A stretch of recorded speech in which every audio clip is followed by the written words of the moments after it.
আমাৰ 9 তাৰিখৰ চকা বন্ধত পাব্লিক প্ৰাইভেট সকলো ধৰণৰ গাড়ী বন্ধ কৰিব লাগে।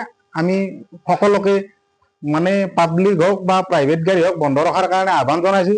কিয়নো চৰকাৰে যিখিনি আইন আনিছে বৰ্তমান, যেনে হিট এণ্ড ৰাইন বা আমাৰ যিটো টোল টেক্স সংগ্ৰহ উপগ্ৰহৰ জৰিয়তে, এইবিলাক অকল পাব্লিক গাড়ীৰে যে হ'ব এইটো এনেকুৱা নহয়, প্ৰাইভেট গাড়ীৰেও টোল টেক্স সংগ্ৰহ হ'ব। যেতিয়া হাইৱে ৰাস্তাত গাড়ী উঠিব তেতিয়াই উপগ্ৰহৰ জৰিয়তে টোল সংগ্ৰহ কৰিব। গতিকে বা বৰ্তমান যিটো ফটো মাৰি যিটো মানে ফাইন কাটাৰ ব্যৱস্থা আছে, এই ব্যৱস্থাটো আমি চৰকাৰক বন্ধ কৰাৰ কাৰণে আবেদন জনাইছো, অনুৰোধ জনাইছো। গতিকে ঠিক এনেকুৱা ধৰণৰ দাবী সম্বলিত 4-5টা দাবী লৈ আমি অহা 9 জুলাই ধৰ্মঘট অৰ্থাৎ চকা বন্ধ পালন কৰাৰ সিদ্ধান্ত লৈছো। আৰু এই চকা বন্ধটোত সমূহ ধৰণৰ শ্ৰমিককে, মানে এনেকুৱা নহয় যে কোনোবা এজন গাড়ী মালিক তেওঁ ষ্টিয়াৰিঙত বহিলে শ্ৰমিক হৈ যায়। গতিকে সকলো শ্ৰমিককে আমি 9 তাৰিখৰ চকা বন্ধটো মানিবলৈ কৰজোৰে আহ্বান জনাইছো, এটা কৰিবলৈ আহ্বান জনাইছো। আজি 9 জুলাই তাৰিখে ভাৰতবৰ্ষৰ 11টা ট্ৰেড ইউনিয়ন আৰু বিভিন্ন শ্ৰমিক কৰ্মচাৰী ফেডাৰেশ্যন সমূহৰ আহ্বানত সৰ্বভাৰতীয় সাধাৰণ ধৰ্মঘটৰ আহ্বান দিয়া হৈছে। উক্ত আহ্বানৰ প্ৰতি আৰু সেই 9 জুলাইত যি সাধাৰণ ধৰ্মঘটৰ দাবীসমূহ, এই দাবীসমূহৰ লগত মটৰ শ্ৰমিকৰো কিছু দাবী সন্নিৱিষ্ট কৰি আমি এই ধৰ্মঘটৰ প্ৰতি পূৰ্ণ সমৰ্থন আগবঢ়াইছো। মানে ইয়াত আজি আমি নলবাৰী জিলা মটৰ শ্ৰমিক ইউনিয়ন, নলবাৰী জিলা ট্ৰাক শ্ৰমিক ইউনিয়ন আৰু সদৌ অসম সংযুক্ত মটৰ শ্ৰমিক সন্থাৰ প্ৰতিনিধিবৰ্গ আছে। আৰু আমাৰ বিশেষকৈ মটৰ শ্ৰমিকসকলে চকা বন্ধ মানে আমি আচলতে চকা বন্ধ নহয়, আমাৰ কৰ্মবিৰতি। আৰু মটৰ শ্ৰমিকৰ যদি কৰ্মবিৰতি হয় জানা কথা যে চকা বন্ধ হয়, আৰু সেইকাৰণে আমি আহ্বান দিছো চকা বন্ধ। মুখ্য হ'ল আমাৰ যে ভাৰতবৰ্ষৰ যি 5খন শ্ৰম আইন আছিল, এই শ্ৰম আইনবিলাকক পৰিৱৰ্তন কৰি শ্ৰম সংহিতা ৰূপে ইয়াত উপস্থাপন কৰা হৈছে।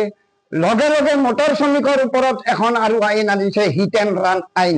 যি আইনখনে মটৰ শ্ৰমিকৰ কোনো নিৰাপত্তাৰ কথা চিন্তা নকৰাকৈ মটৰ শ্ৰমিকক এনেই দোষী সাব্যস্ত কৰা হৈছে।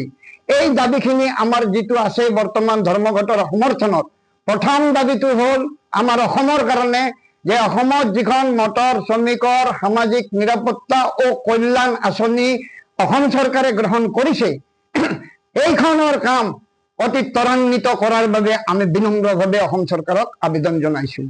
আজি পৰিবহণ ক্ষেত্ৰখনত যিটো এটা ভূমিকা পালন কৰি আছে মটৰ শ্ৰমিকসকলে, যিটো স্তব্ধ হৈ গ'লে গোটেই ভাৰতবৰ্ষখন স্তব্ধ হৈ যায়। গতিকে সেই মটৰ শ্ৰমিকৰ আইনখন আমাৰ মাননীয় অসম চৰকাৰে বিগত দিনৰ কেবিনেটত সিদ্ধান্ত লৈছে আৰু এইখন গ্ৰহণ কৰিছে। গতিকে আমি অসম চৰকাৰক বিশেষকৈ এইটোৱে আমাৰ এই কৰ্মবিৰতিৰ দ্বাৰাই জনাব বিচাৰিছো যে মটৰ শ্ৰমিকৰ কল্যাণ আইনখন অনতিপলমে লাগু কৰক, মটৰ শ্ৰমিকৰ নাম পঞ্জীয়নৰ ব্যৱস্থা কৰক। ইয়াৰ লগে লগে মূল্য বৃদ্ধিকে আদি কৰি কৰ্ম সংস্থাপনকে আদি কৰি যিবিলাক দাবী সৰ্বভাৰতীয় সাধাৰণ ধৰ্মঘটত উত্থাপন হৈছে, এই দাবীখিনিক আমি পূৰ্ণ সমৰ্থন আগবঢ়াই। এতিয়া আমাৰ মুখ্যতঃ যিখন হিট এণ্ড ৰান আইন আনিছে, সেইখনৰ অৰ্থটো হ'ল কি যে এজন ড্ৰাইভাৰে তেওঁৰ দোষ হওক বা নিৰ্দোষী হওক, তেওঁ যদি দুৰ্ঘটনা সংঘটিত কৰে সেই ঠাইত তেওঁ গাড়ীখন ৰখাই দুৰ্ঘটনাগ্ৰস্ত পৰিয়ালটো মানুহজনক হস্পিটেলক নিয়া বা থানালৈকে নিয়া, এই ব্যৱস্থাটো কৰিব লাগিব, এই আইনত উল্লেখ আছে। কিন্তু যদি নিৰ্দোষী ড্ৰাইভাৰজনক গাড়ী ৰখাৰ পিছত পাব্লিকে আহি মাৰি মৃত্যু কৰি দিয়ে, তাৰ কাৰণে তেওঁৰ ওপৰত কিন্তু কোনো ধৰণৰ আইনগত সুৰক্ষাৰ ব্যৱস্থা এইখন আইনে পোৱা নাই। আমি সেই শ্ৰমিকজনৰো নিৰাপত্তা বিচাৰিছো, যিজন শ্ৰমিকে নিৰ্দোষী, তেওঁৰ সন্মুখত দুৰ্ঘটনাগ্ৰস্তজনৰ ভুলৰ কাৰণে হৈ গ'ল। গতিকে তাত এই শ্ৰমিকজনে গাড়ী যদি ৰাখে, পাব্লিকে তেওঁক মাৰি পেলাব। গতিকে তেওঁৰ নিৰাপত্তাৰ দিশটোও এই আইনখনত উল্লেখ কৰক, সেইটোৱে আমাৰ মুখ্য দাবী।